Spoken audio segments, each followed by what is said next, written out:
इससे लिंक भेजने से ब्लर हो जाता है, रिकॉर्ड कर लेंगे, दे देंगे किसको चाहिए। तो हम लोग हीट ट्रांसफर पढ़ रहे हैं और कंडक्शन हमने खत्म कर लिया है। हीट ट्रांसफर में आज हम लोग रेडिएशंस के बारे में पढ़ने वाले हैं। मुश्किल आज 2 क्लास में पढ़ाएंगे, आज इम्पोर्टेंट चैप्टर रेडिएशंस।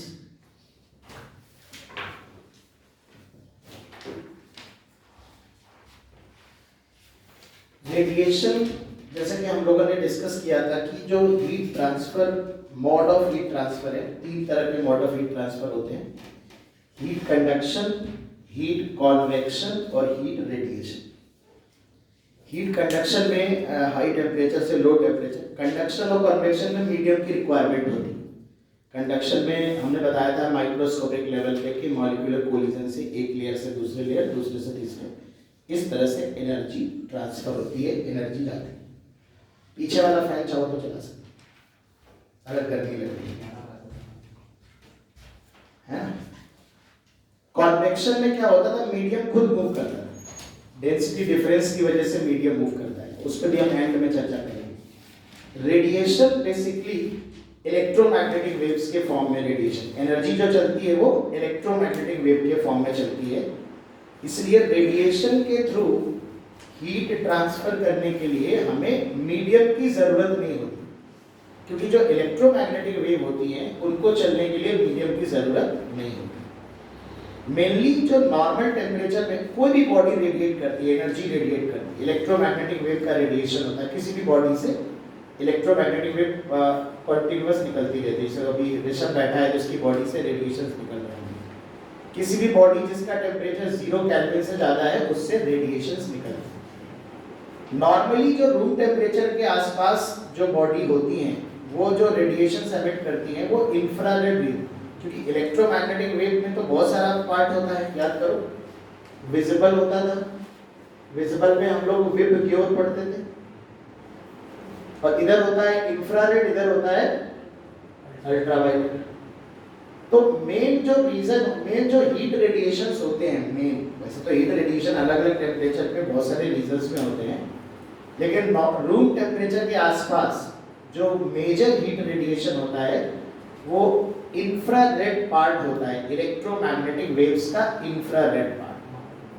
तो अगर मुझसे मेनली कोई पूछे कि रेडिएशंस क्या है, व्हाट आर रेडिएशंस, तो आप कह सकते हो कोई भी बॉडी जो 0 केल्विन से अधिक टेम्परेचर है, जिसका 0 केल्विन से ऑब्वियस सी बात है सबका ज्यादा होगा, कोई भी बॉडी जो 0 केल्विन से ऊपर टेम्परेचर की बॉडी है वो इलेक्ट्रोमैग्नेटिक वेव्स का कंटीन्यूअस एमिशन करती रहती है, और वो जो उसी को हम रेडिएशन कहते हैं। उसका काफी जो नॉर्मल टेम्परेचर पे हमारी बॉडी रेडिएशन करती है वो हमारा मेनली इंफ्रारेड पार्ट होता है इलेक्ट्रोमैग्नेटिक वेव्स का। हालांकि अलग अलग टेम्परेचर पे बहुत सारी वेवलेंथ निकलती है, ऐसी कोई पर्टिकुलर एक वेवलेंथ नहीं होती है, स्पेक्ट्रम पे देखेंगे। तो बेसिकली हम लोग हीट ट्रांसफर में पढ़ने वाले रेडिएशन। तो सबसे पहली बात कि रेडिएशंस क्या हैं, तो रेडिएशंस आर इलेक्ट्रोमैग्नेटिक वेव्स या part of it. Electromagnetic waves है या उसका पार्ट है। तो यार जो इलेक्ट्रोमैग्नेटिक वेव की प्रॉपर्टी होती है वो सारी प्रॉपर्टीज की भी होगी। जैसे कि इलेक्ट्रोमैग्नेटिक वेव है तो वैक्यूम में स्पीड c हो जाएगी, अबे नहीं हो जाएगी, किसी मीडियम में इसकी स्पीड c/μ हो जाएगी, रिफ्रैक्टिव इंडेक्स अगर दिया है नहीं। फोटोन के टर्म में बात कर सकते हो, फोटोन के टर्म में देखोगे तो एनर्जी hc/λ हो जाएगी, है ना। तो इस वेवलेंथ जितनी ज्यादा होगी फोटोन की एनर्जी उतनी कम होगी, फ्रीक्वेंसी उतनी कम होगी। तो जो प्रॉपर्टीज उसकी होती है वो भी आप कह सकते हो। लाइट रेडिएशन का या इलेक्ट्रोमैग्नेटिक वेव का एक पार्ट है। जो रेडिएशंस मेनली जो हमारी body at room temperature, radiations जो होते हैं mainly belongs to infrared region of electromagnetic spectrum। Infrared region को बेटा मेनली बिलोंग करते हैं रूम टेम्परेचर के आसपास। अगर हम इलेक्ट्रोमैग्नेटिक वेव में देख चुके हैं कोई इलेक्ट्रोमैग्नेटिक वेव निकलती क्यों है, तो तुम बहुत सिंपल सी बात समझते हो। किसी भी मटेरियल में बहुत सारे एटम्स होते हैं, मॉलिक्यूल होते हैं, उनमें प्रोटॉन होते हैं, इलेक्ट्रॉन होते हैं। एटम्स का वाइब्रेशन होता है। जैसे जैसे टेम्परेचर बढ़ता है या किसी भी टेम्परेचर पे हर एटम के पास वाइब्रेशनल और एनर्जी होती है। वह गैस हो, कुछ भी हो, सॉलिड लिक्विड गैस कोई भी चीज हो, तो यार उसके जो एटम्स और मॉलिक्यूल है उनमें मोशन होता है। और मोशन में क्या होता है कि जब चार्जेस मूव करते हैं, आपने क्या पढ़ा basic Maxwell theory of electromagnetic wave में नहीं पढ़ा कि जो इलेक्ट्रोमैग्नेटिक वेव कौन प्रोड्यूस करता है? बेसिक सोर्स क्या है? Accelerated charge, accelerating charge. LC oscillation हमने एग्जांपल लिया था, वाइब्रेट करता है जब क्या। तो कोई भी मॉलिक्यूल अगर मोशन कर रहा है, उसकी वेलोसिटी में चेंज हो रहा है, उसके चार्जेस भी हैं उसके साथ, तो उसमें वाइब्रेशन जैसे हो रहा है। सपोज सॉलिड की बात करें तो एटम्स वाइब्रेट करते रहते हैं, तो उस वाइब्रेशन में चार्जेस भी तो वाइब्रेट कर रहे हैं। तो चार्जेस अगर वाइब्रेट कर रहे हैं तो वो कंटीन्यूअस इलेक्ट्रोमैग्नेटिक वेव का इमिशन करते हैं। जैसे जैसे आप टेम्परेचर बढ़ाते हो बेटा, वाइब्रेशन बढ़ते हैं, ज्यादा एक्सेलरेशन होता है, ज्यादा वाइब्रेशन होते हैं, तो ज्यादा रेडिएशंस निकलते हैं, ज्यादा इलेक्ट्रोमैग्नेटिक वेव निकलती है। और आगे हम देखेंगे कि बेटा जैसे जैसे टेम्परेचर बॉडी में बढ़ता है वैसे वैसे रेडिएशन की मात्रा जो है वो बढ़ती चली जाती है। और स्टीफेंस लॉ में आगे पढ़ेंगे कि जो रेडिएशन का अमाउंट होता है, जो एनर्जी होती है, वो एब्सोल्यूट टेम्परेचर की 4th पावर के प्रोपोर्शनल होती है, डायरेक्टली प्रोपोर्शनल टू T की पावर 4। बात समझ रहे ना? तो मेनली जो एनर्जी निकलती है वो वाइब्रेशंस की वजह से, चार्जेस के ऑसिलेशंस की वजह से बेटा निकलती है। अब हम बहुत इलेक्ट्रोमैग्नेटिक वेव में नहीं घुसेंगे, वरना हम उसी की बातें करते रहेंगे। हम मुद्दे पे आ रहे हैं कि बॉडी के द्वारा जो हीट रेडिएशंस होने वाले हैं, उससे जो एनर्जी ट्रांसफर हो रही है, उससे बॉडी में किस तरह के चेंजेस आएंगे और उससे रिलेटेड बातें करेंगे। ये चैप्टर तो बहुत छोटा है, लेकिन शुरुआत की कुछ बातें इतनी कंफ्यूजिंग हैं कि बहुत रेयर बुक्स में सही तरीके से लिखी रहती हैं, बहुत रेयर जगह आपको सही तरह से बताई जाएगी, तो बहुत कंफ्यूजन बना रहता है आखिरी तक। तो हम वो डिस्कस करते हुए चलेंगे। किसी भी बॉडी के द्वारा जो रेडिएशन होता है बच्चों, अच्छा एक चीज और हम डिस्कस कर सकते हैं। जैसे हमने कहा कि एनर्जी जो फोटोन की एनर्जी होती है hc/λ, ये हमें पता है।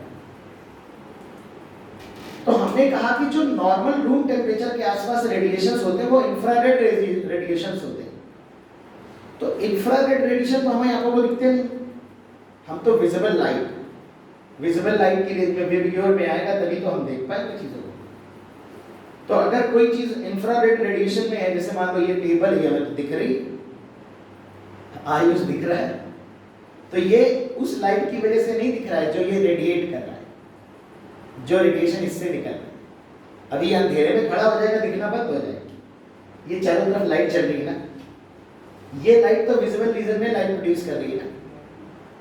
ये लाइट इसके चेहरे पे पड़ रही है, रिफ्लेक्ट होकर मेरे आंखों तक आ रही है, फोटॉन्स मेरी आंखों तक आ रहे हैं, तो चेहरा इसका सुंदर मुखड़ा नजर, ये इस लाइट की वजह से नजर आ रहा है। तुम अपने रेडिएशन के कारण दिखाई नहीं पड़ रहे हो मुझे। एक कोई आयरन की रॉड ले लो, इस एग्जांपल, आयरन की rod generally normal room temperature पे ब्राउनिश टाइप होती है, अंधेरे कमरे में रख दो नहीं नजर आएगी, क्योंकि उससे निकलने वाला रेडिएशन इंफ्रारेड है और बाहर कोई लाइट नहीं, कमरा अंधेरा, तो आपको दिखाई नहीं पड़ेगी। या फिर आप क्या करें, आप कोई ऐसा चश्मा लगाएं जो इंफ्रारेड गॉगल हो, जो इंफ्रारेड रेस को कन्वर्ट करके आपको विजिबल में दिखा दे। ऐसा कोई कैमरा यूज करें तो वो इंफ्रारेड रेस को कैप्चर करेगा, विजुअल में कन्वर्ट करेगा, आपको दिखा देगा। चश्मे आते नहीं है, पिक्चरों में दिखाए जाते हैं, है ना। तो लेकिन अगर आयरन रॉड को गर्म कर दो, हमें क्या करना, जैसे जैसे बॉडी को गर्म करोगे थर्मल एनर्जी बढ़ेगी बेटा। तो जब एनर्जी बढ़ेगी तो मैं आपको बता दूं, आगे मैं इसके लिए लॉ एस्टैब्लिश करूंगा, तो लो वेवलेंथ वाले फोटोन ज्यादा निकलते हैं। मतलब जो मेजर रेडिएशन होता है वो छोटी वेवलेंथ की तरफ भागता है। वीन्स लॉ पढ़ाएंगे आगे, अभी आपको जस्ट एक आइडिया दे रहे हो, ओवरव्यू। यानी कि अगर पहले इंफ्रारेड इधर आता है, नॉर्मल टेम्परेचर में लोहे से जो मेजर रेडिएशन था वो इंफ्रारेड था, अंधेरे में रखा है, उसको गर्म कर दो, तो टेम्परेचर बढ़ा दो, तो रेडिश हो जाता है, लोहे की बॉडी लाल होने लगती है। तो जैसे वो आप जैसे उसका टेम्परेचर बढ़ाओगे, थर्मल एनर्जी इंक्रीज करेगी, तो छोटी वेवलेंथ की तरफ भागेगा मेजर रेड, जो मैक्सिमम रेडिएशन होगा, तब उसमें से इंफ्रारेड ना निकल के फिर वो रेड विजिबल रीजन में आएगा, रेड की तरफ आता है। ये हम आगे लॉ पढ़ेंगे इस पे कि जैसे जैसे हम बॉडी का टेम्परेचर बढ़ाते हैं तो जो उससे निकलने वाला जो रेडिएशन होता है उसमें जो मोस्ट मेजर कंटेंट होता है उसकी वेवलेंथ छोटी होती जाती है। वील्स लॉ पढ़ाएंगे आगे, तब भी हम इस पे चर्चा करेंगे। तो वही जो पहले इंफ्रारेड कर रहा था, अंधेरे में नजर नहीं आता, वही तो रेड हॉट हो जाएगा, टेम्परेचर आप आयरन को दिखाई पड़ने लगेगा तुमको, क्योंकि उससे निकलने वाला रेडिएशन कैसा है, विजिबल रीजन में आ गया। समझ आ रही बात? तो ये कुछ बेसिक बातें हैं जो आपको जाननी जरूरी है। अच्छा, तो सुनो, जो हीट रेडिएटेड होती है, जो हीट रेडिएटेड होती है, रेडिएशन बाय ए बॉडी, किसी भी बॉडी से निकलने वाली हीट रेडिएशन मेनली जो डिपेंड करती है, डिपेंड्स ऑन तीन चीजों पे बेटा डिपेंड करती है। पहला, उस बॉडी का सरफेस एरिया कितना है, जितना ज्यादा एरिया होगा ऑफ कोर्स उतना ज्यादा एटम्स एक्सपोज होंगे, उतना ज्यादा रेडिएशन निकलेगा, उतने ज्यादा मॉलिक्यूल होंगे। दूसरा, टेम्परेचर ऑफ द बॉडी, हमने आपको बताया कि टेम्परेचर जैसे जैसे बढ़ेगा वैसे वैसे number of photons having low wavelength, low lambda increase करेगा। मतलब उन फोटॉन्स की संख्या ज्यादा होती जाएगी जिनकी वेवलेंथ छोटी होगी। टेम्परेचर घटाओगे तो जब टेम्परेचर घटाओगे तो एक्सी बाय लैम्डा उन फोटॉन्स की संख्या ज्यादा होगी जिनकी बड़ी वेवलेंथ होगी। अच्छा, किसी एक वेवलेंथ, आप आगे में स्पेक्ट्रम पढ़ेंगे तो मिनिमम डिटेल में कवर हो जाएगा। किसी एक वेवलेंथ की लाइट नहीं निकलती, बहुत सारी कंटीन्यूअस वेवलेंथ होती हैं, उस पर चर्चा हम बाद में करेंगे। यानी एक तो एरिया पे डिपेंड करेगा, एरिया जितना ज्यादा होगा एरिया के डायरेक्टली प्रोपोर्शनल होता है। टेम्परेचर पे डिपेंड करेगा, स्टीफेंस लॉ में बात करेंगे, अभी मोस्टली पढ़ रहे हैं। और तीसरा भैया nature of surface. Nature of surface में दो चीजें आती हैं, एक तो सरफेस की बनावट कैसी है, रेगुलर है, पॉलिश्ड है, रफ है, कैसी है, और उसकी ज्योमेट्रिकल कंस्ट्रक्शन, स्क्वायर शेप है, क्या है क्या नहीं है ना। तो इन सभी चीजों, मटेरियल के नेचर पे भी डिपेंड करता है, मटेरियल कैसा है। भाई हर मटेरियल अलग अलग, मान लो सेम सरफेस में उसको सेम बनावट हो, पर एक कॉपर है एक ब्रास है तो रेडिएशन अलग अलग। तो ये नेचर ऑफ सरफेस में material as well as surface finish as well as geometrical सब चीजें आ जाती हैं। तो तीन चीजों पे मेनली हमारा जो हीट रेडिएशन है बच्चों डिपेंड करता है, सरफेस एरिया, टेम्परेचर और नेचर ऑफ सरफेस। अब एक छोटी सी चीज हम समझते हैं, लिखते चलो, लिख लो थोड़ा सा।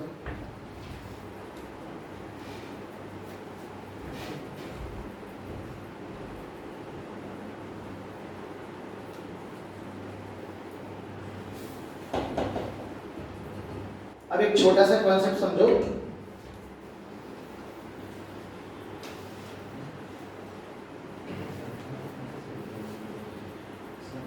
पहले मैं ब्लैक बॉडी समझा देता हूं। ब्लैक बॉडी, ब्लैक बॉडी क्या है, बिल्कुल सिंपल डेफिनेशन है बच्चों, इसके बारे में थोड़ा मिसकंसेप्शन रहता है। ब्लैक बॉडी एक वो बॉडी है जिसमें जितना भी रेडिएशन पड़ता है ऊपर से, जो भी लाइट उस पर पड़ती है, लाइट नहीं कहेंगे, लाइट तो केवल विजिबल वाले पार्ट को बोलते हैं, जो भी इलेक्ट्रोमैग्नेटिक वेव उस पर पड़ेगी, कुछ भी वेवलेंथ तो सारी एब्जॉर्ब कर लेता है। तीन संभावनाएं होती है, किसी बॉडी पे जब लाइट पड़ती है तो तीन चीजें होती है, कुछ लाइट ट्रांसमिट हो सकती है, कुछ एब्जॉर्ब हो सकती है, कुछ रिफ्लेक्ट हो सकती है। लेकिन ब्लैक बॉडी में नो रिफ्लेक्शन नो ट्रांसमिशन, सिर्फ क्या होता है 100% एब्जॉर्ब कर लीजिए। जो बाहर से एनर्जी उस पर पड़ेगी, रेडिएशंस पड़ेंगे, वो 100% एनर्जी एब्जॉर्ब करेगी। तो आप कह सकते हो black body is a body which absorb all the radiations incident on it. मतलब ये है कि इससे जो पावर इंसिडेंट है, जो पावर इंसिडेंट होगी वो पावर एब्जॉर्ब के हमेशा बराबर होगी। जो भी बॉडी है, ये ब्लैक बॉडी है बेटा, इस पे जितनी भी एनर्जी पावर पड़ेगी, बाहर से जितनी भी पावर पड़ेगी, पूरी एब्जॉर्ब करेगी। अच्छा, इसका ये मतलब नहीं, सुनो, इसमें क्या है, बहुत बड़ा मिसकंसेप्शन ये होता है लोगों को, लोग कहते हैं जितना सर एब्जॉर्ब करता है उतना ही एमिट करता है। अभी हम प्रीवोस्ट थ्योरी ऑफ एक्सचेंज पढ़ेंगे कि एमिशन जितना एब्जॉर्ब करता है उतना एमिट करता है, ये परिस्थिति पे डिपेंड करता है। अभी आगे हम बात करें। ब्लैक बॉडी की डेफिनेशन ये कहती है कि भैया इस पे अगर 100 जूल प्रति सेकेंड एनर्जी गिर रही है तो पूरी 100 जूल हजम कर लेगी। लेकिन हर बॉडी एमिट करती है, वो एक अलग बात है। जैसे मैं ब्लैक बॉडी हूं तो मेरे ऊपर जो रेडिएशन पड़ेगा मैं उसमें से कुछ भी रिफ्लेक्ट नहीं करूंगा, कुछ भी रिफ्लेक्ट नहीं करूंगा, कुछ भी ट्रांसमिट नहीं करूंगा। लेकिन इसका ये बिल्कुल मतलब नहीं कि मैं एमिट नहीं करूंगा। अरे मेरा अपना टेम्परेचर, मेरे अपने मॉलिक्यूल जो वाइब्रेट कर रहे होंगे, तो मेरे द्वारा जो रेडिएशन होगा वो तो मेरी अपनी बेसिक प्रॉपर्टी है। तो मैं अगर 100, मान लो सराउंडिंग कमरे में, कमरा ज्यादा गर्म है, कमरे से मेरे ऊपर एनर्जी पड़ रही है, तो मैं कमरे से हीट एब्जॉर्ब कर रहा हूं, जितना कमरे से मेरे बॉडी में पड़ेगा सब एब्जॉर्ब कर लूंगा, दूसरों का सब एब्जॉर्ब कर लूंगा। इसका ये मतलब नहीं कि मैं अपना कुछ भी एमिट नहीं करूंगा। मैं कितना एमिट कर रहा हूं मेरे टेम्परेचर पे डिपेंड करेगा। अगर मैं कमरा गर्म है, मैं ठंडा हूं, तो मैं मेरी बॉडी पे मान लो 80 वॉट की पावर गिर रही, तो मैं पूरी 80 वॉट एब्जॉर्ब करूंगा। और चूंकि मैं अभी तो खुद ठंडा हूं ना, तो मेरे से एमिशन हो सकता है 10 वॉट का होना। तो ब्लैक बॉडी होने का ये कतई मतलब नहीं होता है कि जितना एब्जॉर्ब कर रहे हो उतना ही एमिट करो। हाँ, ये हम अभी प्रीवोस्ट थ्योरी ऑफ एक्सचेंज में पढ़ेंगे। जैसे मैं तुम्हें एक सिंपल सी बात यही समझा देता हूं। मान लो किसी रूम में तुम्हारे पास एक ब्लैक बॉडी है बेटा, ये ब्लैक बॉडी है, इसका खुद का टेम्परेचर 20 डिग्री सेंटीग्रेड है, और कमरे का 200 डिग्री सेंटीग्रेड है। अब कमरे से जो ये फर्नेस, मान लो भट्टी है, इस भट्टी से जो रेडिएशन पड़ रहे होंगे इस बॉडी पे, उससे इस भट्टी का पे जो, अब चूंकि ब्लैक बॉडी है, मान लो इस पे इंसिडेंट एनर्जी 100 जूल पर सेकंड है, लेकिन इसका खुद का टेम्परेचर 20 है, तो ये हो सकता है 100 भी एमिट ना कर रहा हो। 100 इंसिडेंट हुआ, पूरा 100 एब्जॉर्ब कर लेगा, लेकिन अपने खुद के टेम्परेचर की वजह से 20 एमिट भी करेगा। तो अगर नेट एब्जॉर्प्शन कहा जाए कितना, नेट गेन कितना कर रहा है, तो 80 का नेट गेन कर रहा है। उस नेट गेन की वजह से इस बॉडी का टेम्परेचर बढ़ेगा, नहीं बढ़ेगा, फिर थोड़ी देर बाद 30 हो जाएगा, फिर 40 हो जाएगा, बाहर 200 ही है। अभी जब इसका 40 हो जाएगा मान लेते हैं, तो इसके ऊपर 100 गिर रही है, 100 एब्जॉर्ब कर रहा है, इंसिडेंट वाली पूरी एब्जॉर्ब कर रहा है। लेकिन अब इसका खुद का टेम्परेचर बढ़ गया तो ये 40 एमिट करेगा। ऐसे ही बढ़ते बढ़ते एक समय, क्योंकि नेट में कुछ न कुछ, जितना इंसिडेंट होगा उतना ही एब्जॉर्ब होगा, पर एमिशन का जो रेट है वो इसका टेम्परेचर बढ़ने के साथ धीरे धीरे बढ़ेगा। लेकिन एमिशन का रेट एब्जॉर्प्शन के रेट से थोड़ा कम होगा, जब तक इसका टेम्परेचर खुद फर्नेस के बराबर नहीं होगा। और जैसे इसका टेम्परेचर 200 होगा, बाहर भी 200, अंदर भी 200, तो ये फर्नेस के साथ थर्मल इक्विलिब्रियम में आ जाएगा। अब एक प्रश्न उठता है कि इसका टेम्परेचर कांस्टेंट हो गया 200। अब बच्चे कहते हैं सर ये तो ब्लैक बॉडी थी, क्या इसने हीट एब्जॉर्ब करना बंद कर दिया? सर इसका तो टेम्परेचर बढ़ना बंद हो गया। नहीं, अभी भी 100 इंसिडेंट होगी, अभी भी 100 एब्जॉर्ब कर रहा होगा, लेकिन अब ये सेम टेम्परेचर पे आ गया, अब ये 100 एब्जॉर्ब कर रहा होगा तो 100 एमिट भी कर रहा होगा, क्योंकि खुद भी तो हाई टेम्परेचर पे आ गया बेटा। बताओ भैया, यानी कि जितना एब्जॉर्ब कर रहा है उतना एमिट तभी करेगा जब वो सराउंडिंग के साथ काहे में होगा, थर्मल इक्विलिब्रियम। यही हमारी प्रीवोस्ट थ्योरी ऑफ एक्सचेंज, कि भैया जो बॉडी जो एमिट होता है वो उसके टेम्परेचर पे डिपेंड करता है। ब्लैक बॉडी, अब यही पॉइंट पकड़ के बच्चे कहते हैं सर ब्लैक बॉडी वो जो 100% एब्जॉर्ब करे, 100% एमिट करे, लेकिन ये दोनों साइमल्टेनियस प्रोसेस तो नहीं है ना। अगर वो बॉडी ठंडी है, सराउंडिंग गर्म है, तो जितना एब्जॉर्ब करेगा उतना एमिट तो नहीं करेगा। उल्टा ले लो, मान लो बॉडी का टेम्परेचर 400 है, सराउंडिंग का 20 है, ऐसे में इंसिडेंट 20 है, एब्जॉर्ब भी 20 कर रहा है, पर खुद इतना गर्म है कि एमिट 1000 कर रहा है। तो एमिट क्या करेगा, ये उस बॉडी के खुद के टेम्परेचर पे डिपेंड करेगा। लेकिन ब्लैक बॉडी होने का तात्पर्य बस इतना होता है कि उसके ऊपर बाहर से जो रेडिएशन गिरेगा वो 100% एब्जॉर्ब कर लेगा, रेडिएशन 100% एब्जॉर्ब कर लेगा। बात समझ में आ रही है? दूसरा कोई कंक्लूजन ना निकालिएगा ब्लैक बॉडी।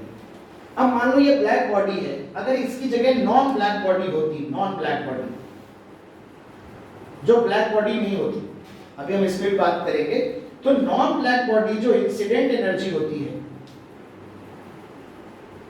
इंसिडेंट एनर्जी मान लो बिल्कुल आइडेंटिकल, जैसी ब्लैक बॉडी है उसी शेप और साइज की नॉन ब्लैक बॉडी है। अब कमरे को थोड़े ना पता है कि ब्लैक बॉडी रखी है अंदर की non black body. Non black body जो है, जो ब्लैक बॉडी नहीं है, वो 100% एब्जॉर्ब नहीं करती, उसमें से कुछ रिफ्लेक्ट या कुछ ट्रांसमिट हो सकता है। मान लो वो केवल 60% एब्जॉर्ब करती है, इंसिडेंट एनर्जी का 60% केवल एब्जॉर्ब करती है। अब इसमें क्या होगा, मान लो हमने इसको 20 डिग्री पे रखा और ये 100 डिग्री पे या 200 डिग्री पे। अब इस पे इंसिडेंट एनर्जी 100 है, लेकिन ये चूंकि ब्लैक बॉडी नहीं कर रहा है, नहीं है, तो एब्जॉर्ब कितना कर रहा है, केवल 60। ब्लैक बॉडी पूरा 100 हजम कर ले रहा है। ये खुद नॉन ब्लैक बॉडी आगे डिस्कस करेंगे कि ये एमिट भी कुछ कर रहा होगा, 10 एमिट कर रहा है, पर नेट में 50 को एब्जॉर्ब हो रहा है ना। 1 सेकंड में 100 इंसिडेंट हुआ, पर एब्जॉर्ब कितना हुआ, केवल 60, क्योंकि ब्लैक बॉडी नहीं है। ब्लैक बॉडी 100% एब्जॉर्ब करता है, जितना इंसिडेंट होता है उतना ही एब्जॉर्ब करता है। 60% एब्जॉर्ब किया, कुछ एमिट भी किया, क्योंकि वो एमिशन भी करेगा। 10 मान लो एमिट किया, 50 एब्जॉर्ब हो गया, नेट में टेम्परेचर बढ़ना शुरू हो जाएगा। फिर क्या होगा, टेम्परेचर इसी तरह से ये अमाउंट हमेशा उतना ही रहेगा, ये उतना ही रहेगा, ये बढ़ता जाएगा, टेम्परेचर बढ़ता जाएगा तो एमिशन का रेट बढ़ता जाएगा। फिर जब ये 200 पे आ जाएगा तो 200 डिग्री पे फिर ये थर्मल इक्विलिब्रियम में आ जाएगा, और जब ये थर्मल इक्विलिब्रियम में आ जाएगा तो 100 इंसिडेंट इस पे भी हो रहा है, 100 इंसिडेंट इस पे भी हो रहा है, पर ये 60 एब्जॉर्ब कर रहा है और एमिट भी कितना कर रहा होगा ऐसा। तो जितना एब्जॉर्ब कर रहा है उतना ही एमिट कर रहा है, जितना एब्जॉर्ब कर रहा है उतना ही एमिट कर रहा है। कब, जब थर्मल इक्विलिब्रियम। तो ये कहना कि कोई बॉडी जितना एब्जॉर्ब कर, जैसे किरचॉफ लॉ के हम डिस्कस करेंगे, उसका थ्योरेटिकल स्टेटमेंट यहां से तुम समझ सकते हो कि good absorbers are also good emitters. जो अच्छे एब्जॉर्बर होते हैं ईट के, वही अच्छे एमिटर होते हैं। तो वो एमिटर कब होते हैं, ऐसा थोड़े ना कि जब एब्जॉर्ब करें उसी वक्त एमिट करेंगे। आप देखो इसने 100 की 100 एब्जॉर्ब की, लेकिन जैसे ही थर्मल इक्विलिब्रियम में आया, जैसे हाई टेम्परेचर पे आया अपने जो है रॉक में, वैसे इसने 100 का 100 एमिट करना चालू कर दिया। थर्मल इक्विलिब्रियम में 100 इंसिडेंट है, 100 एब्जॉर्ब है और 100 ही एमिट कर रहा है अगर थर्मल इक्विलिब्रियम। पर ये बैड एब्जॉर्बर है तो बैड एमिटर भी है, कम एब्जॉर्ब कर रहा है तो वक्त आने पे कम एमिट भी कर रहा है। आगे हम किरचॉफ लॉ से रिलेट करेंगे। ये जो मैं डिस्कशन कह रहा हूं, इसी को पूरा प्रीवोस्ट थ्योरी ऑफ एक्सचेंज कहते हैं कि भैया कोई भी बॉडी अगर किसी सराउंडिंग में रखी गई है, अगर वो ब्लैक बॉडी है तो वो पूरा एनर्जी एब्जॉर्ब करेगी और वो उसका टेम्परेचर में चेंज होगा, लेकिन जितना एब्जॉर्ब करेगी उतना एमिट नहीं करेगी। उतना एमिट तभी करेगी जब वो थर्मल इक्विलिब्रियम में आ जाएगी।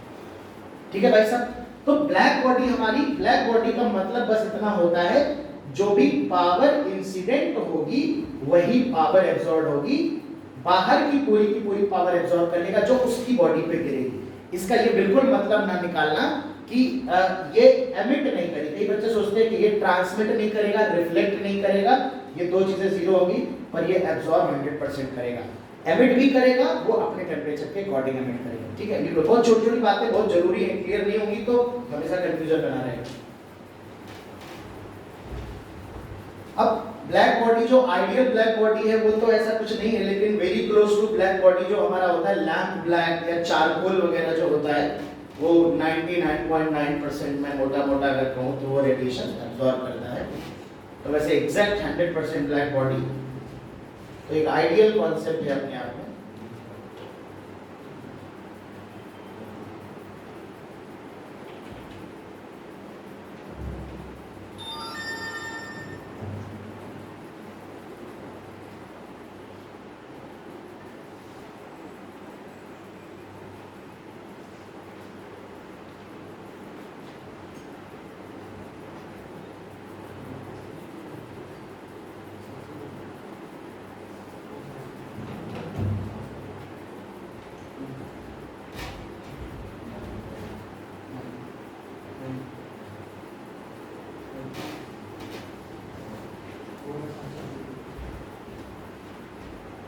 अच्छा, एक छोटा सा टर्म डिफाइन करते हैं, इसे बोलते हैं हम एब्जॉर्प्टिव पावर।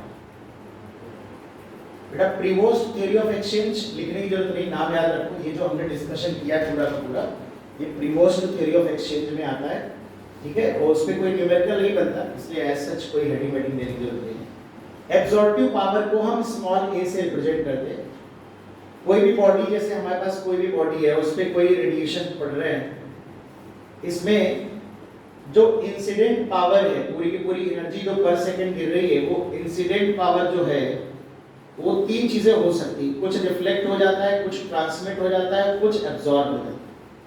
अगर मैं इंसिडेंट पावर को इंसिडेंट पावर से डिवाइड कर दूं, रिफ्लेक्टेड पावर, तो यहाँ 1 हो जाएगा। रिफ्लेक्टेड पावर अपॉन इंसिडेंट, मतलब पूरी इंसिडेंट एनर्जी का कितना फ्रैक्शन रिफ्लेक्ट हो रहा है, 100 से मल्टीप्लाई करोगे तो परसेंटेज रिफ्लेक्शन बताएगा।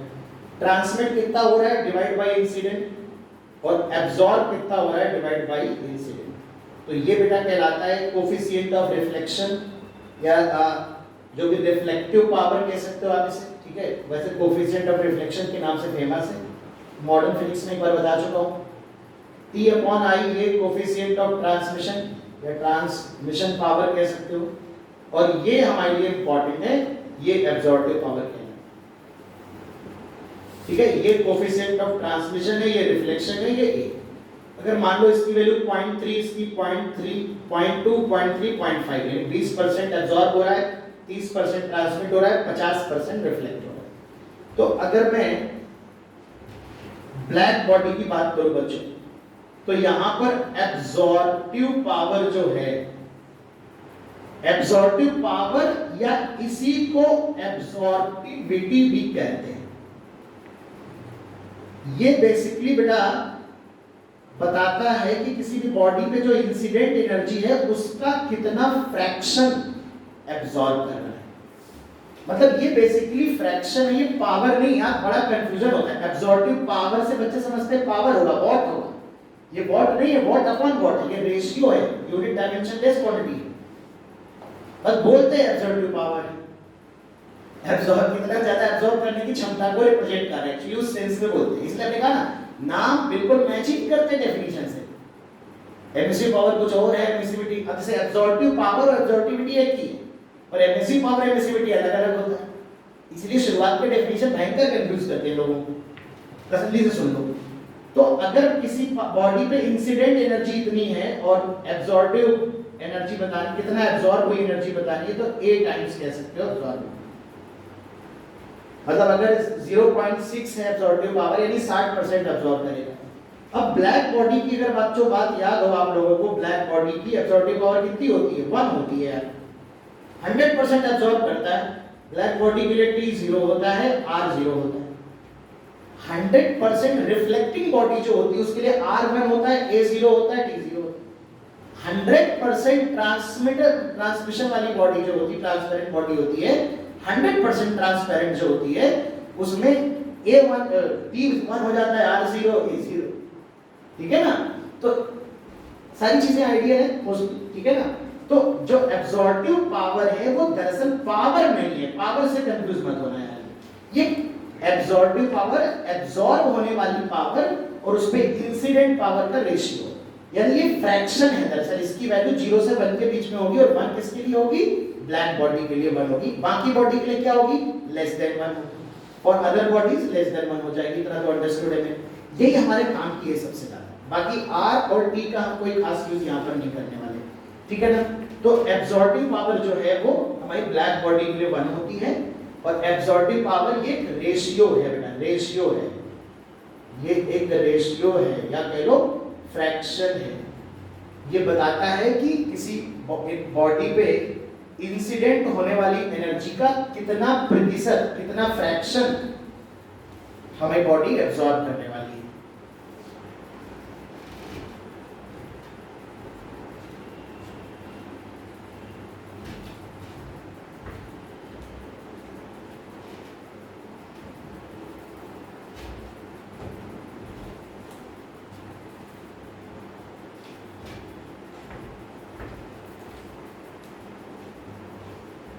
लिख लिया?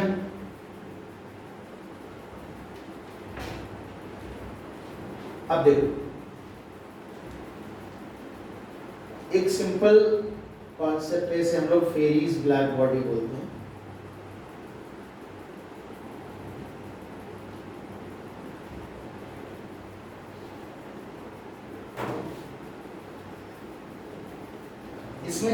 जैसे हमें कोई ब्लैक बॉडी बनानी है, प्रैक्टिकल ब्लैक बॉडी भी बोलते हैं, प्रैक्टिकल।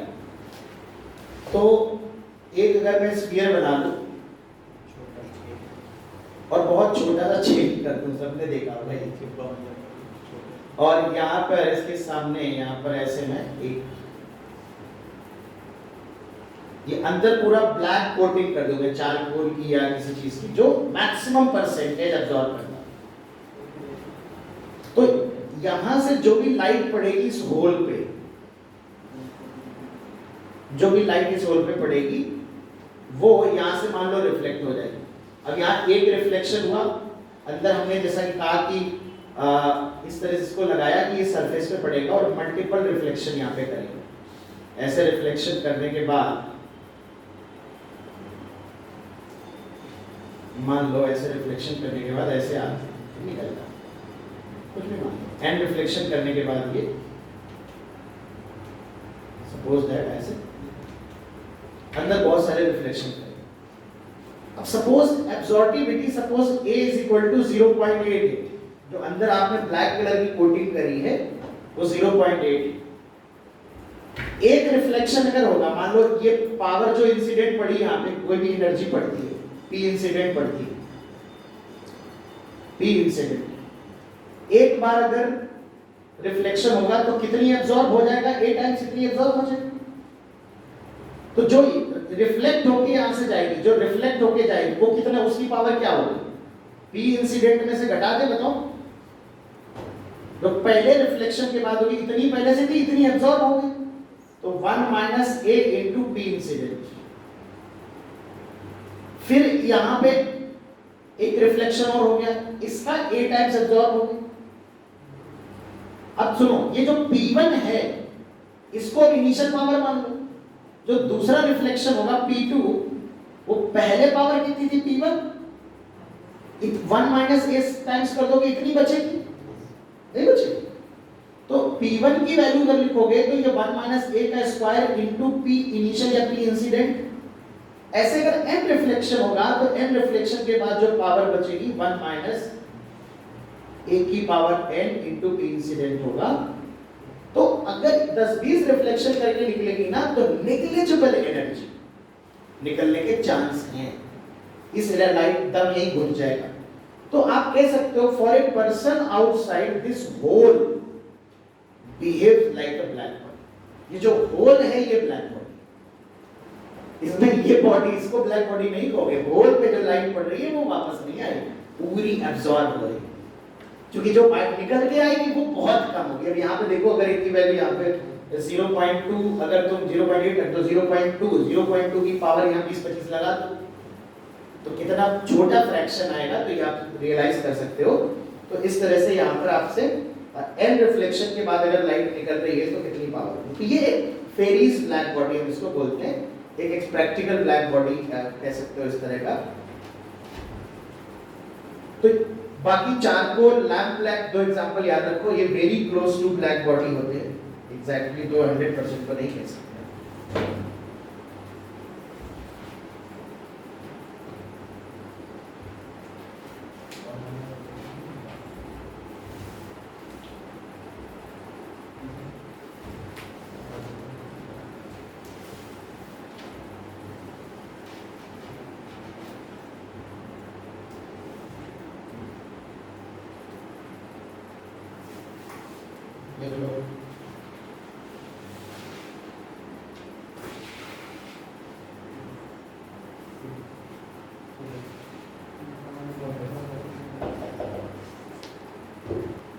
अब एब्जॉर्बिव पावर और एमिसिव पावर को सिमिलर बिल्कुल मत समझना। एमिसिव पावर जो होती है उसको हम चलो ई से लिख लेते, कैपिटल ई से लिख देते ताकि कंफ्यूजन ना हो। लेकिन है क्या ये समझता हूँ हमने कहा, जैसे अब दिख रहा है कि एमिसिव पावर है, पावर का डेफिनेशन हम क्या जानते हैं, जैसे अगर हमें अब तक जो पावर का डेफिनेशन पढ़ा है, अगर हम एमिशन पावर वगैरह से रिलेट करें तो एनर्जी जो पर सेकंड निकलती किसी बॉडी से उसी को तो पावर पढ़ते आए, पर यहाँ ऐसा नहीं है। ये एमिसिव पावर है energy emitted bye a body per unit time per unit area. आप लोग सब कहेंगे सर ये तो इंटेंसिटी है, हाँ इंटेंसिटी उसी को एमिसिव पावर कहते हैं। इसलिए हमने कहा नाम जो एक्चुअल स्टैंडर्ड नाम है वो मीनिंग से मैच नहीं खाते रेडिएशन, बहुत कंफ्यूजन होता है। इसलिए पहले सारी डेफिनेशन समझ लो अच्छे से, तभी हम मेन कैलकुलेशन करेंगे। बहुत तेजी से एक लेक्चर में कराने से ये होता है कि वो फिर बोर हो जाता है, इसलिए 2 लेक्चर आराम से कराऊंगा इसको। तो सुनो, it is defined as energy emitted by a body per unit time per unit area. तो ऐसा समझ लो जो एमिसिव पावर है E is equal to power emitted, जो कोई भी बॉडी है बेटा, इसका एरिया अगर A है सरफेस एरिया, और इससे जो रेडिएशंस बाहर आ रहे हैं बेटा वो P एमिटेड बोल रहा हूं मैं इसको, emitted power divide by area, ये हमारा एमिसिव पावर है। जैसे कोई मान लीजिए हमसे कहे फॉर एग्जांपल कि ये 2 बॉडी है, इसका एरिया है 10 मीटर स्क्वायर और इससे जो पावर बाहर निकल रही है, पावर एमिटेड, वो 100 वॉट है। ऑफ कोर्स इसका यूनिट क्या होगा, वॉट पर मीटर स्क्वायर। तो इसकी एमिसिव पावर बताओ कितनी होगी। और दूसरी बॉडी जो है जिसकी एमिटेड एनर्जी, एमिटेड पावर जो है वो 200 वॉट है और इसका एरिया जो है वो 40 मीटर स्क्वायर। अब ऐसे जिसको मीनिंग नहीं समझ में आएगा, तुम पावर बताओगे समझ जाएगा, पावर ही तो पूछा गया है, ये 100 एमिट कर रहा है, ये 200 एमिट कर रहा है। हमने कहा भाई एमिसिव पावर बताओ किसकी ज्यादा है। तो एमिसिव पावर का मतलब हमेशा याद रखना है पर यूनिट एरिया डिफाइन होती है। तो E1 जो होगा वो P1/A1 होगा, जो कि 100/10 आएगा, ठीक है, वॉट पर मीटर स्क्वायर। E2 जो होगा वो P2 डिवाइड बाय A2 होगा, 200 डिवाइड बाय 40, 5 वॉट पर मीटर स्क्वायर है। तो भैया E1 बड़ा है E2 से, जबकि P1 छोटा था P2 से। तो E जो है मैं लिख रहा हूं एमिसिव पावर, मतलब एनर्जी एमिटेड पर यूनिट टाइम, अच्छे समझना बिल्कुल, एनर्जी एमिटेड पर unit time per unit area को समझना, ये एमिसिव पावर है। एब्जॉर्प्टिव पावर एक फ्रैक्शन को बोलते हैं। एब्जॉर्प्टिव पावर और एब्जॉर्प्टिविटी एक ही चीज होती है। जो फ्रैक्शन होता था वो बताता था कि बॉडी पर गिरने वाली एनर्जी का कितना हिस्सा, कितना फ्रैक्शन हमारी बॉडी एब्जॉर्ब कर रही है ना, 50%, 60%, 70%। लेकिन एमिसिव पावर फ्रैक्शन नहीं है, यह है एनर्जी एमिटेड पर यूनिट टाइम पर यूनिट। अब सुनो, यही पे एक टर्म आता है एमिसिविटी, इसे हम स्मॉल ई से रिप्रेजेंट करते हैं। अच्छा, कुछ किताबों में ऐसे एमिसिव पावर को भी स्मॉल ई लिख देते हैं, मैंने जानबूझ के कैपिटल ई लिखा है, कम से कम सिंबल तो अलग अलग यूज कर ले हम लोग। तो एमिसिविटी जो है, एमिसिविटी एक फ्रैक्शन है। ये कैसे वो लिखते हैं, एमिसिविटी हम डिफाइन करते हैं emissive power of a body divided by emissive power of A black body at same temperature. मतलब जो स्मॉल ई होता है ये एक फ्रैक्शन होता है। कोई भी बॉडी हो जो ब्लैक बॉडी नहीं है मान लेते, उसकी एमिसिव पावर कितनी है, यानी वो पर unit time per unit area कितनी एनर्जी एमिट कर रहा है, और black body per unit time per unit area कितनी एनर्जी एमिट कर रहा है, उसका जो रेशियो होता है वो एमिसिविटी कहलाता है उस बॉडी का। यानी किसी भी बॉडी की एमिसिव पावर ब्लैक बॉडी की तुलना में कितना फ्रैक्शन है वो उसकी एमिसिविटी कहलाता है। क्योंकि कोई भी बेटा ब्लैक बॉडी जो होती है वो किसी गिवन सेम टेम्परेचर में सबसे ज्यादा एमिट करती है। उसी टेम्परेचर पे आप thermal equilibrium Prevost theory of exchange से इमेजिन कर लो, जिस टेम्परेचर पे बॉडी, उसी 40 डिग्री टेम्परेचर पे बॉडी है, 40 डिग्री पे नॉन ब्लैक बॉडी है, 40 डिग्री पे ब्लैक बॉडी ले लो, और 40 डिग्री का एक कमरा इमेजिन कर लो। तो जो ब्लैक बॉडी पे होगा जितनी एनर्जी इंसिडेंट हो रही होगी पूरी एब्सॉर्ब हो रही होगी, पूरी एमिट हो रही होगी। लेकिन नॉन ब्लैक बॉडी में जो इंसिडेंट हो रही होगी उसका ए टाइम्स एब्जॉर्ब हो रही होगी, एब्जॉर्बिविटी टाइम्स। मान लो एब्जॉर्बिविटी 60% है, 0.6 है, तो 100 गिर रही होगी, 60 एब्जॉर्ब हो रही होगी, और चूंकि 40-40 थर्मल इक्विलिब्रियम है तो 60 ही एमिट कर रहा होगा। तो भैया बैड ऑब्जर्वर होगा ना, ये गुड ऑब्जर्वर है, वो बैड ऑब्जर्वर है, तो बैड एमिटर भी है वो उस टाइम पे। यानी सबसे ज्यादा किसी सेम टेंपरेचर पे जो एब्जॉर्बिव पावर होगी वो किसकी होती है? Black body. यानी ई जो होता है ना, ये भी लेस आर इक्वल टू 1 होता है, और ई 1 किसके लिए होता है? For black body. अब ऊपर भी ब्लैक बॉडी नीचे भी ब्लैक बॉडी, तो 1 हो जाएगा।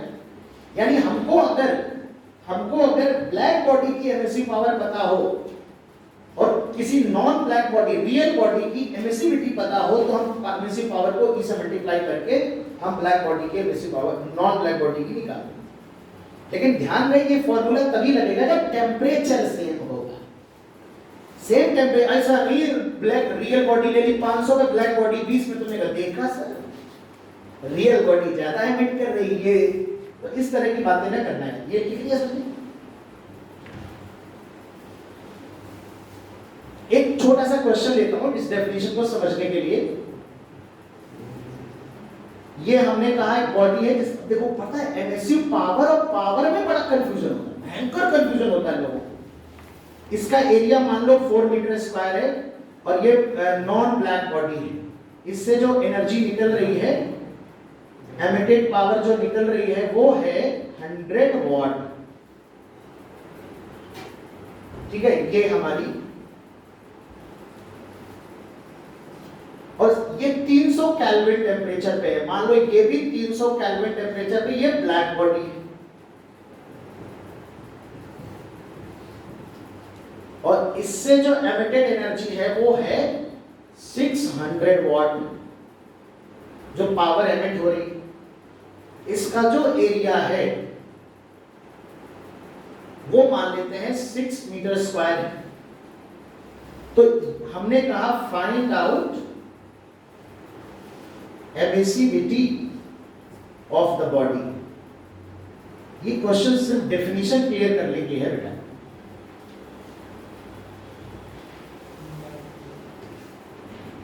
अब इसमें होता क्या है, देखो जो बच्चे एमिसिव पावर और पावर में डिफरेंशिएट नहीं करते हैं वो पहला कैलकुलेशन कर देंगे, अच्छा इसकी पावर 600 इसकी 100,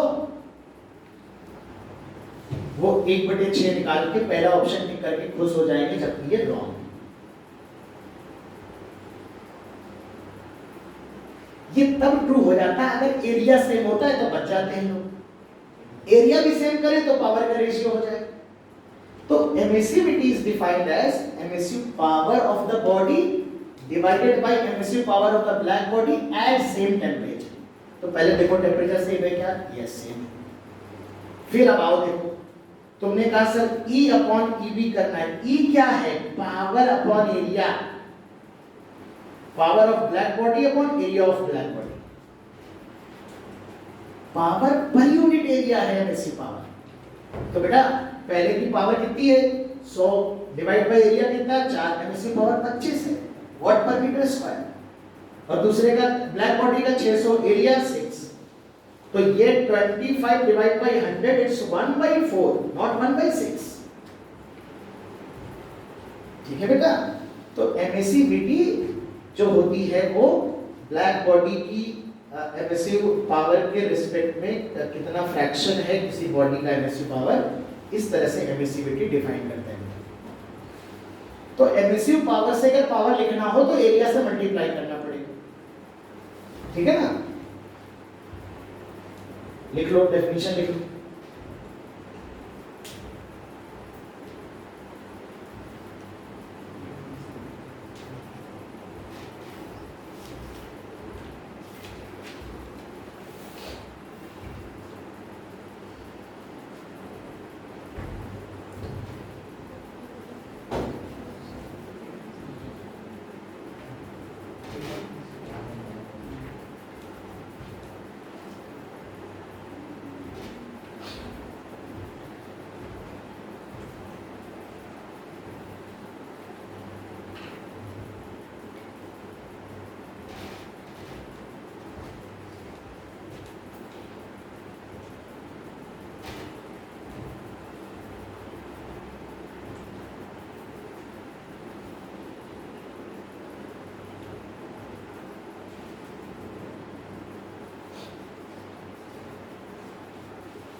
किया बेटा सबने?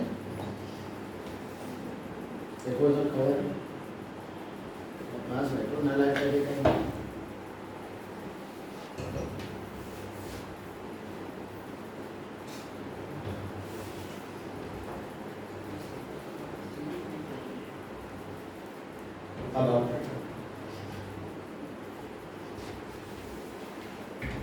अब आते हैं हम लोग बेसिक स्टेटमेंट किरचॉफ्स लॉ।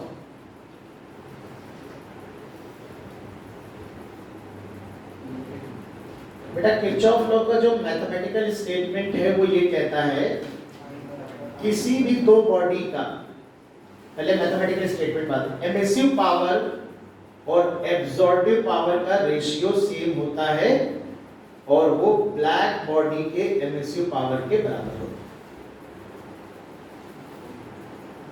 अच्छा, जिसकी एब्जॉर्बिविटी हाई है वो गुड एब्जॉर्बर है और जिसकी एमिसिव पावर हाई है वो किसी गिवन टेंपरेचर वो गुड एमिटर है।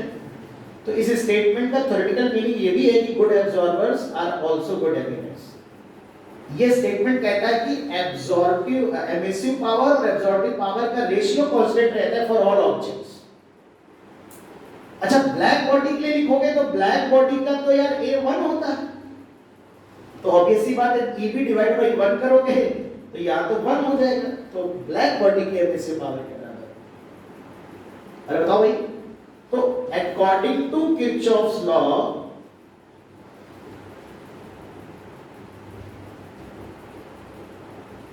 Ratio of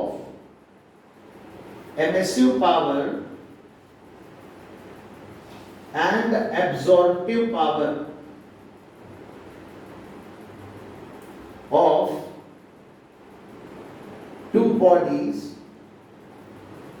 are equal and also equal to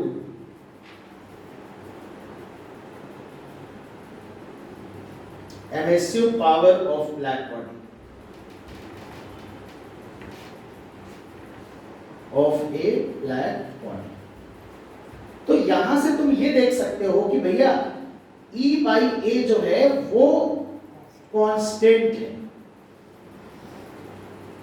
किसी गिवन टेम्परेचर पे एट ए टेम्परेचर, और ये किसके बराबर है भैया? EB के बराबर है। तो आपने कहा कि भैया energy emitted by the black real body can be written as A times energy emitted by the black body, and we also know that कि भैया E equal to E times EB, ये तो एमिसिविटी की definition है। तो यहां से तुम कह सकते हो कि A और E दोनों क्या होते हैं? एब्जॉर्बिविटी या एब्जॉर्बिव पावर और एमिसिविटी किसी भी बॉडी के इक्वल होते हैं, आइडेंटिकल। जो A होता है वही E होता है, 0.6 अगर एक है तो 0.6 दूसरा होगा। और ये स्टेटमेंट भाई साहब याद रखना, इस पे क्वेश्चन आज तक नहीं है, आज तक नहीं है, लेकिन इसमें डायरेक्ट, क्योंकि ये एक्चुअली क्या है ना, ये एज ए शायद फॉर्मूला अपने कोर्स में नहीं, तो इसलिए, लेकिन आने को आ सकता है, कोई बड़ी बात नहीं। मैं दिखाता हूं कि सिंपल क्वेश्चन पूछने का क्वेश्चन। तो यहां से हम समझ रहे हैं कि जो energy emitted by real body होगा it can also be written as A times EB, जो हम पहले से E टाइम्स EB जानते हैं। तो यहां से हम A और E बराबर होता है ऐसा कैसे? जैसे मान लीजिए हम एक क्वेश्चन यहाँ पर लिखे हैं, हम आपसे कहेंगे हमारे पास दो बॉडी है, बॉडी A बॉडी B, इसकी जो एमिटेड पावर है वो 100 वॉट है, इसका टेम्परेचर T है मान लेते हैं, इसका टेम्परेचर भी T, ठीक है, और इसका जो एरिया है वो 2 मीटर स्क्वायर है, ठीक है, इसकी एब्जॉर्बिविटी है 0.4, इसका जो पावर है P2 वो हमको निकालना है, इसकी एब्जॉर्बिविटी है 0.8 और इसका एरिया जो है वो 4 मीटर स्क्वायर। हमने कहा कि फाइंड आउट P।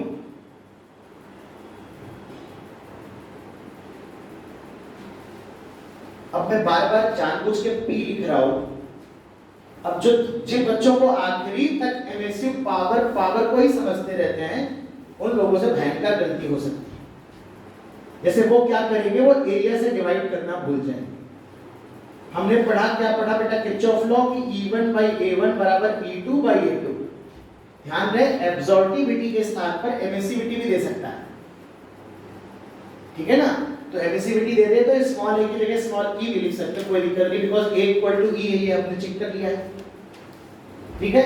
तो यहां पर देखो पहले वाले की पावर क्या होगी, this is 100 divide by 2 divide by A1 0.4 और ये है 100, दूसरे क्या है P2 तो चाहिए हमें, P2 डिवाइड बाय 4।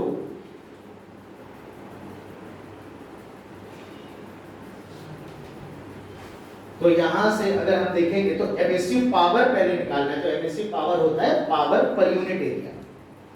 तो यहां से बेटा 100 divide by 2 into 0.4 equal to E2 जो है वो P2 divide by 4 into 0.8, 100 into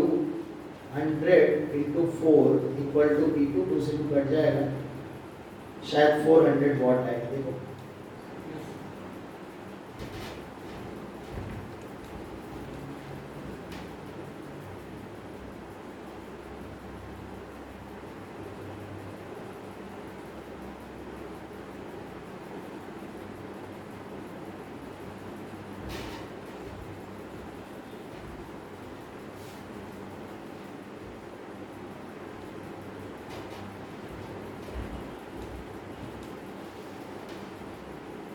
लेकिन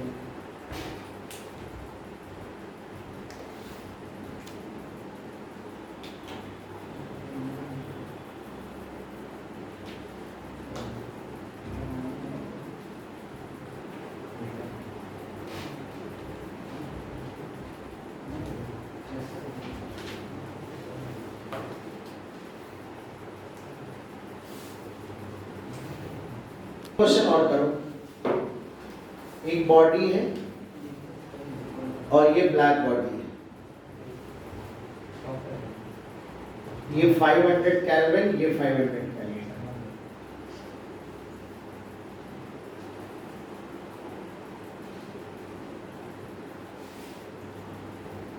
इसकी पावर 100 वॉट है,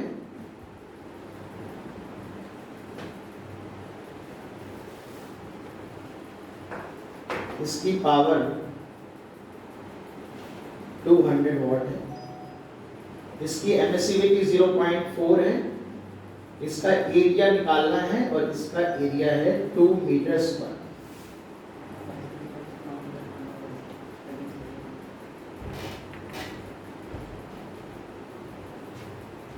सिंपल किरचॉफ लॉ के बेसिस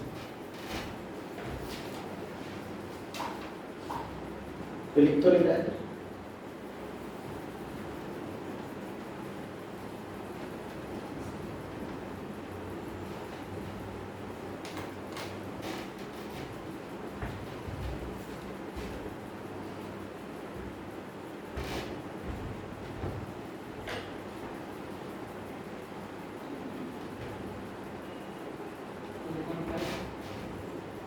Let's see.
कर लिया? कितना आ रहा है? 2.5। तो सिंपल यही होगा कि 100 divide by A1 upon 0.4 E1 by A1 is equal to E2 upon 2, और ये 1 हो जाएगा ब्लैक बॉडी में, है ना? जैसा कि आप लोग बता रहे हो कि 5/2 आ रहा है, तो मैं मान लेता हूँ। नहीं 10/4 आ रहा है। गधे हो पता है? ठीक है, तो चलो अब हम आते हैं कोर पार्ट में। तो डेफिनेशन पार्ट खत्म हो गया हमारा, ये डेफिनेशन पार्ट हमारा था। अब हेडिंग डाल दो स्टीफेंस लॉ।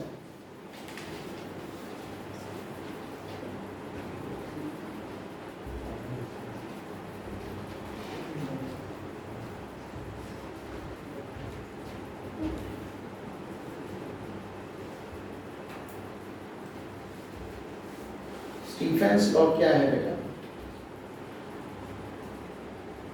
कि इन्होंने ये कहा कि कोई भी बॉडी जो पर unit time, per unit area energy emit करती है,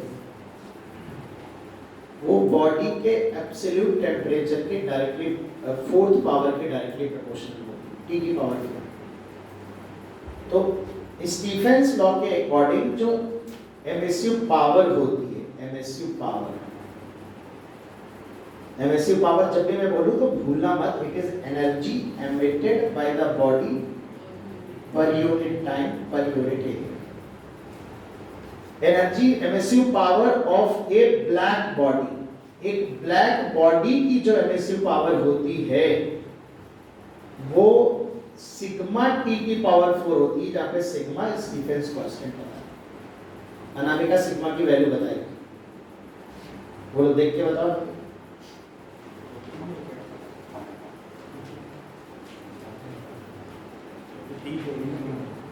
दी तो जाएगी पर याद रखो, बोलो क्या नाम है? का 1 घंटे लगा रही हो?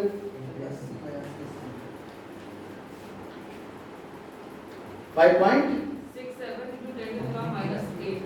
5.67 into 10 to the power -8 क्या यूनिट होगा? वॉट पर मीटर स्क्वायर। देखो ये वॉट पर मीटर स्क्वायर है, केल्विन की पावर पर केल्विन की पावर, ठीक है ना? तो ये सिग्मा की वैल्यू है। अच्छा, अगर मुझे एमिसिव पावर ऑफ ए, ये स्टीफेंस लॉ कहता है कि जो एमिसिव पावर होती है किसी के बॉडी की, उसके एब्सोल्यूट टेम्परेचर, केल्विन में जो टेम्परेचर उसकी 4th पावर के प्रोपोर्शनल होती है, सिग्मा टी की पावर 4। तो ब्लैक बॉडी अगर नहीं है तो एमिसिव पावर क्या होगी? तो emissive power of a real body या नॉन ब्लैक बॉडी, उसे बेटा हम E टाइम्स E लिख सकते हैं या A टाइम्स लिख सकते हैं। A और E बराबर है, तो वो E सिग्मा T की पावर 4 है ना भाई साहब?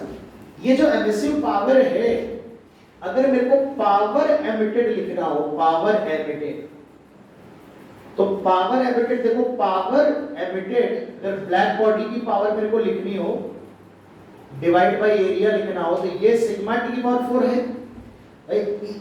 ब्लैक बॉडी की जो एमिसिव पावर है वो सिग्मा टी की पावर 4। मान लो बॉडी का एरिया A है बेटा, तो एमिसिव पावर है पावर अपॉन एरिया। ये सिंपल ऐसे समझ लो, पर यूनिट एरिया अगर इतना है, पूरे एरिया से निकालनी होगी तो एरिया से मल्टीप्लाई कर दो। तो अगर मेरे को पावर एमिटेड का फॉर्मूला लिखना है बाय ब्लैक बॉडी, तो सिग्मा A T की पावर 4। जब मैं पूरे एरिया के लिए लिखूंगा, एरिया से मल्टीप्लाई, तो मैं पावर शब्द का प्रयोग करूंगा, समझ गए ना? सिर्फ पावर। और जब मैं पर यूनिट एरिया लिखूंगा तो मैं एमएसयू पावर बोलूंगा। कंफ्यूजन है, देखो मैं बता चुका पहले, लेकिन ये थोड़ा सा देखना पड़ेगा। ये मेरे को मिल जाके लोगों ने बनाया था, तो अब मिलेगा तो नहीं, टाइम ट्रेवल करना पड़ेगा उसके लिए। तो उनको जो है हैप्पी होली कर दो। सिग्मा A T की पावर 4 है ना, ये बेटा पावर एमिटेड ब्लैक बॉडी है। For a non black body अगर हमें लिखना है तो पावर क्या हो जाएगा एमिटेड? E टाइम्स हो जाएगा इसका। ये है पर यूनिट एरिया, बस एरिया ही से तो मल्टीप्लाई करना है, तो ये P अपॉन A तो है बेटा, तो पावर एमिटेड हो जाएगा E A सिग्मा T के पावर। तो कोई ब्लैक बॉडी का टोटल पावर जो एमिट करता है वो सिग्मा A T के पावर 4 होता है, और जो black body power non black body का पावर एमिट कर रहा है तो E टाइम्स होगा। तो ये पावर शब्द प्रयोग कर रहा हूं मैं, एनर्जी एमिटेड पर यूनिट टाइम, नॉट पर यूनिट एरिया। पूरे एरिया से जो पावर एमिट हो रही है उसकी बात हो रही है। तो ये हमारा स्टीफेंस लॉ कहलाता है। ठीक है, एक छोटी सी चीज अगर मैं यहाँ पर एक छोटा सा एप्लीकेशन दिखाऊं को प्रिवोस्ट थ्योरी ऑफ एक्सचेंज का यूज करके दिखाऊं, तो एक छोटा सा स्टेटमेंट लिखूंगा मैं यहाँ पे, हटा दूं इसको।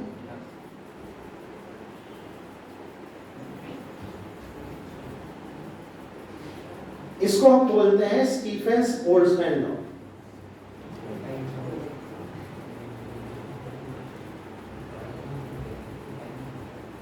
स्टीफेंस बोल्ट्जमैन लॉ सुनोगे।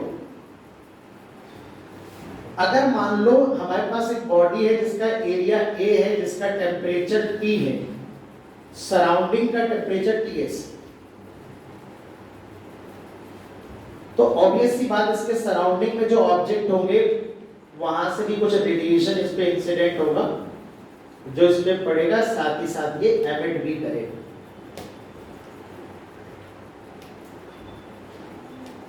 बहुत ध्यान से समझना।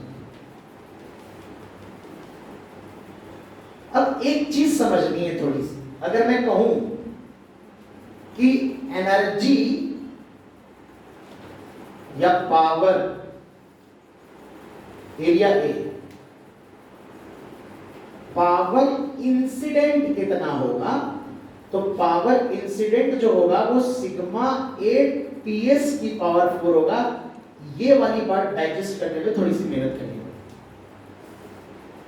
भाई। स्टीफन भाई साहब ने ये थोड़े ना बताया था कि सिग्मा ए टी की पावर 4 पावर इंसिडेंट होता है।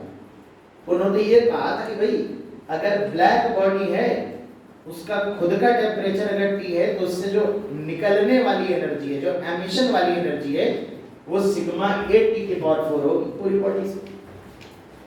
तुम तो कह रहे हो मोहल्ले का टेम्परेचर Ts है जो इस पे इंसिडेंट हो रही हुई है, इंसिडेंट के लिए लॉ थोड़े ना दिया। ये फिर आया कैसे सच? तो इसके लिए हम यूज करेंगे वही थर्मल इक्विलिब्रियम वाला कांसेप्ट, प्रिवोस्ट थ्योरी ऑफ एक्सचेंज। अब इमेजिन करो बेटा कि ये ब्लैक बॉडी है, ये ब्लैक बॉडी इमेजिन करो और एक ब्लैक बॉडी रखो, ध्यान समझना, इसका खुद का टेम्परेचर Ts भी, बाहर का टेम्परेचर भी Ts, ब्लैक बॉडी इमेजिन। हमें नहीं पता है कि कितना इंसिडेंट होगा, लेकिन जैसी बॉडी ये है वैसी ही बॉडी ये है। जितना इसमें कमरे का इंसिडेंट होगा उतना ही सराउंडिंग से इसमें इंसिडेंट होगा। भाई सराउंडिंग को क्या पता बॉडी कैसी, फर्क इतना है कि ये 100% एब्जॉर्ब नहीं करेगा अगर ये रियल बॉडी, ये ब्लैक बॉडी 100% एब्जॉर्ब करेगी। और ब्लैक बॉडी तो किसी भी टेम्परेचर पे 100% एब्जॉर्ब करती है, यानी ये जितना एब्जॉर्ब करेगी वही इंसिडेंट होगा। पर अगर ये नॉन ब्लैक बॉडी है तो इसका एब्जॉर्ब वाला अमाउंट इंसिडेंट के बराबर नहीं होगा, उसका एक फ्रैक्शन होगा। हमें से हमने ब्लैक बॉडी बोला, ये ब्लैक बॉडी इधर आओ, खड़े हो जाओ बेटा, तब तक इंतजार। अब हमें ये भी ब्लैक बॉडी कितना एब्जॉर्ब कर रही है ये भी नहीं पता। हमें तो स्टीफन भाई साहब ने एमिटेड वाले की बात बताई थी, हमने ब्लैक बॉडी से कहा रुको तो सर प्लीज, काय बोला है रुको थोड़ा थर्मल इक्विलिब्रियम में आ जाओ। जैसे ब्लैक बॉडी इसके साथ थर्मल इक्विलिब्रियम में आ गई, अब हमने कहा ब्लैक बॉडी तुम बताओ कितना एमिट कर रही हो। उसने कहा मेरा टेम्परेचर कितना Ts। स्टीफन भाई साहब क्या बता के गए, black body sigma A T की पावर 4, तो मैं अभी एमिट कर रही हूं सिग्मा ए टीएस की पावर 4। अच्छा अभी तुम काय में हो, थर्मल इक्विलिब्रियम। सुनना, थर्मल इक्विलिब्रियम का मतलब टेम्परेचर ना बढ़ रहा है ना घट रहा है, जितना एब्जॉर्ब कर रही होगी उतना ही एमिट कर रही होगी। अगर एब्जॉर्प्शन ज्यादा होता तो बॉडी गर्म हो रही होती, एमिशन ज्यादा होता तो बॉडी कूल हो रही होती।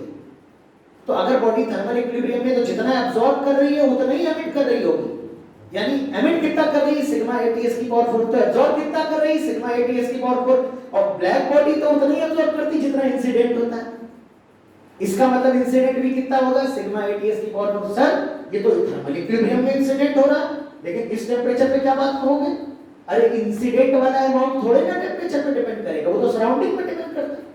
यानी इंसिडेंट वाला अमाउंट तो हमेशा उतना ही था, पहले भी उतना ही था, बीच में भी उतना ही था। एब्जॉर्ब वाला अमाउंट भी हमेशा उतना ही था, लेकिन एमिटेड वाला अमाउंट एब्जॉर्ब और इंसिडेंट के बराबर तब होगा जब बॉडी काय में आएगी थर्मल इक्विलिब्रियम। तो हमने उस वक्त का इंतजार किया जब हम एमिटेड वाले अमाउंट को देखकर इंसिडेंट का अंदाजा लगा लें, क्योंकि उससे पहले जब बॉडी का टेम्परेचर बढ़ रहा होगा या घट रहा होगा तो जो एमिटेड वाला अमाउंट था वो एब्जॉर्ब वाले अमाउंट से कम या ज्यादा हो सकता है। लेकिन जब बॉडी थर्मल इक्विलिब्रियम में है तो एमिटेड और एब्जॉर्ब चूंकि ब्लैक बॉडी की वजह से बराबर है और इंसिडेंट और एब्जॉर्ब ब्लैक बॉडी की वजह से बराबर है, थर्मल इक्विलिब्रियम में इसलिए एमिटेड अमाउंट भी उतना ही। यानी थर्मल इक्विलिब्रियम की परिस्थिति में जो ब्लैक बॉडी एमिट करेगी, थर्मल इक्विलिब्रियम कब आएगा जब उसका खुद का टेम्परेचर Ts होगा उतना ही होगा जितना ऑल टाइम इंसिडेंट होगा, और इंसिडेंट चाहे ब्लैक बॉडी हो चाहे ये हो, इंसिडेंट तो उतना ही होगा भाई साहब। समझ में आ रही बात? हाँ, ये अलग बात है कि ये पावर इंसिडेंट इस पे भी उतनी होगी इस पे भी। अब ये ब्लैक बॉडी है, मान लो उसका खुद का टेम्परेचर T है, इस T करने से क्या इंसिडेंट अमाउंट बदल जाएगा? नहीं बदलेगा।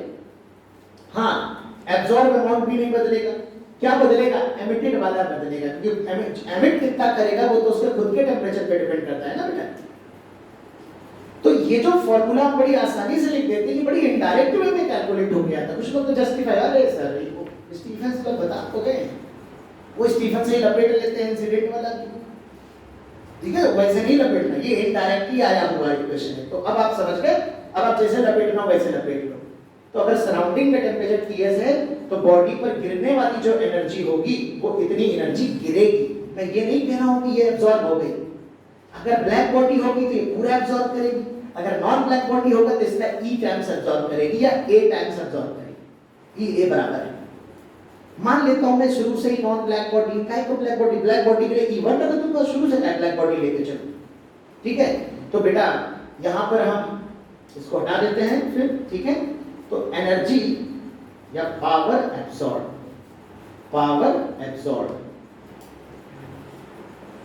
तो ये बेटा E टाइम्स A सिग्मा, अगर ब्लैक बॉडी है तो E की वैल्यू 1 रख दो, पूरा एब्सॉर्ब कर ले। पावर एमिटेड, अब सुनो, इतना अंदर गया, इतना गया, बाकी क्या होगा? रिफ्लेक्ट हो गया, रिफ्लेक्ट या ट्रांसमिट कुछ भी हो गया, एब्सॉर्ब इतना ही हुआ। एमिट कितना करेगा एमिशन के लिए? भैया लगाओ स्टीफेंस लॉ लगाओ डायरेक्ट, इसका खुद का टेम्परेचर कितना होगा? T, तो इसने एमिट कर रहा होगा सिग्मा A T की पावर 4, एब्सॉर्ब हो रहा है इतना, ये एमिट हो रहा है इतना ही। अब अगर सराउंडिंग का टेम्परेचर ज्यादा होगा, खुद के टेम्परेचर से सराउंडिंग गर्म होगा, तो जितना एब्सॉर्ब होगा उससे कम एमिट होगा, तो बॉडी की हीटिंग होगी, बॉडी का टेम्परेचर बढ़ेगा। और अगर उसका खुद का टेम्परेचर ज्यादा है, सराउंडिंग का कम है, तो जितना एमिट करेगा उससे कम एब्सॉर्ब करेगा, तो नेट में लॉस होगा ही। तो अगर मैं मान लूं कि T बड़ा है Ts से, तो मुझे net rate of heat loss अगर लिखना हो, net rate of heat loss, तो बेटे ये dQ/dt मैं लिखूंगा इसमें, तो ये EA सिग्मा T की पावर, इतना लॉस हो रही हीट पर यूनिट टाइम, इतना एब्सॉर्ब, EA सिग्मा Ts की पावर इतना एब्सॉर्ब हो रही है। तो ये जो dQ/dt है जो कि नेगेटिव क्वांटिटी है, नेगेटिव का मतलब लॉस हो रहा है बेटा, तो वो EA, अब तो मैग्नीट्यूड खैर मैंने ले लिया, T की पावर 4 माइनस Ts की पावर 4, इस लॉ को हम आप कह सकते हो Stephen Boltzmann law. Net rate of heat loss की हम बात कर रहे हैं। कोई भी बॉडी एमिशन के साथ साथ एब्जॉर्प्शन दोनों काम करते हैं। बहुत सारे बच्चों को कुछ तो ये कंफ्यूजन होता है कि सर जो टेम्परेचर में चेंज आएगा वो इसके कारण आएगा, नहीं, इतना उससे एमिशन हो रहा है, इतनी बाहर जा रही है, इतनी अंदर भी तो आ रही है। और सुनो, इंसिडेंट अगर ब्लैक बॉडी चाहिए तो E की वैल्यू 1 कर देना, ब्लैक बॉडी में कन्वर्ट हो जाएगा। अब अगर मैं मान लो कि बॉडी का मास m है, यहीं पर मास m और स्पेसिफिक हीट कैपेसिटी s मान लो, तो डेल्टा Q होता है ms डेल्टा T। अगर इसका भाई हीट लॉस हो रही है, बॉडी ठंडी हो रही है, तो स्मॉल टेम्परेचर के लिए ms dt/dt लिख सकता हूं। dq हो गया ms डेल्टा T, छोटा टेम्परेचर चेंज है तो dt लिख दिया। लेकिन चूंकि देखो बड़े वाले टेम्परेचर में छोटे वाले को घटाया है, तो राइट साइड पॉजिटिव और लेफ्ट साइड भी पॉजिटिव होना चाहिए, पर टेम्परेचर डिक्रीज हो रहा है तो dt/dt नेगेटिव होगा। भाई dt मतलब टेम्परेचर डिफरेंस घट रहा है, फाइनली छोटा है इनिशियल से, और वैसे भी कोई डिक्रीजिंग फंक्शन है तो डेरिवेटिव नेगेटिव होता है, यानी मुझे एक माइनस साइन यहां लगाना होगा ताकि ये भी पॉजिटिव हो जाए मैथमेटिकली करेक्ट बनाने के लिए। तो ये बेटा हो जाएगा EA सिग्मा T की पावर 4 माइनस Ts की पावर 4, तो यहाँ से स्टीफन बोल्ट्जमैन लॉ में जो इसे हम रेट ऑफ हीट लॉस बोलते हैं, कुछ लोग इसी को रेट ऑफ कूलिंग बोल देते हैं। किस रेट से प्रति सेकंड बॉडी से नेट कितनी हीट बाहर आ रही, कैलोरी पर सेकंड इसका यूनिट होगा, जूल पर सेकंड होगा। लेकिन एक्चुअली जो रेट ऑफ कूलिंग होता है वो बॉडी का टेम्परेचर किस रेट से घट रहा है उसको रेट ऑफ कूलिंग कहते हैं। यही अगर बेटा यही अगर टीएस बड़ा होगा, टी बहुत छोटा होगा, माइनस द रेट तो हीटिंग हो जाएगी। लेकिन जनरली कूलिंग के क्वेश्चंस आते हैं अपने उसमें, ठीक है। तो यहाँ पर E A sigma divide by M S T की पावर 4 माइनस टी एस की पावर 4, इस तरह से बेटा ये हमारा माइनस, ये हमारी कहलाती है rate of cooling by Stefan Boltzmann law.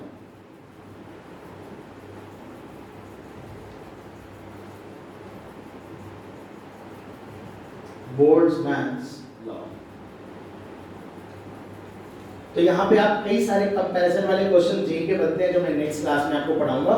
Newton's law और वीन्स लॉ सारे पढ़ाने के बाद फिर क्वेश्चन कराऊंगा, क्योंकि एक क्वेश्चन में सारे लॉ यूज कर देते हैं। इसी का सिंपलीफाइड अप्रोक्सीमेटेड वर्जन है न्यूटन्स लॉ और Wien's law. Spectral emissive power थोड़ा सा अलग है। स्पेक्ट्रल एमिसिव पावर उसी वक्त पढ़ाऊंगा जब वीन्स लॉ पढ़ाऊंगा, क्योंकि वो उससे रिलेटेड है। वही इकलौती डेफिनेशन है जो मैंने नहीं पढ़ी। बाकी शुरुआत वाला पार्ट थोड़ा ट्रिकी, थोड़ा सा कॉन्सेप्चुअल है, डेफिनेशन ध्यान रखनी पड़ेगी, दिमाग पे जोर डालना पड़ेगा। बाकी आगे का पार्ट सिंपलीफाइड। ये बहुत ही कॉन्सेप्चुअल है, स्ट्रेट फॉरवर्ड, तो इसमें क्वेश्चन इसी पे ज्यादा आते हैं, तो इसमें ज्यादातर तकलीफ नहीं होती। तकलीफ होती शुरुआत वाले को, कंफ्यूजिंग है थोड़ा सा, ठीक है। तो मिलते हैं नेक्स्ट क्लास में। परसों हम इसको खत्म कर देंगे, फिर हम केवल 12th का पार्ट उठाएंगे रिवीजन में, और मॉडर्न फिजिक्स, इलेक्ट्रोमैग्नेटिक वेव और इस सारी चीज़ें को